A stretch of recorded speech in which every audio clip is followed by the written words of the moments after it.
Переселение родственников аварских правителей Нуцалчи из Соломеера в Гельбах в XVI веке, вероятно, стало результатом борьбы с укреплявшимися общинами, но сведений об этом пока не имеется, кроме устных преданий.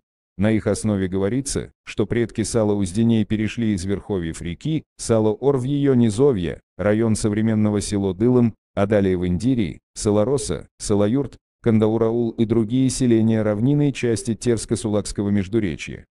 По крайней мере, к прибытию султана Махмуда, в Гельбах там он застал аварское население, возглавляемое 3 богатыми семействами гумбетовцев, там султан Муд терпел крайнюю бедность и сам должен был заниматься полевыми работами. Об аварском происхождении Сала-Узденей говорят и другие источники. По Н. Семенову. Как сказано выше, одно из кумыкских сословий до освобождения крестьян носило название Сала-Уздень, народ употребляет его и теперь, переводимые словами «независимые дворяне». Дворяне эти, Кандауровы, Паштовы, Бамат-Аджиевы и Тавлиевы, всеми признаются выходцами из Гумбета или Салатавии, то есть дагестанцами аварской народности, и эпитет их Сала объясняется названием речки Сала-Су, протекающей в последней местности. По преданиям дылымцев, именно на их землях жил хан по имени Сала, которому принадлежали все окружающие территории.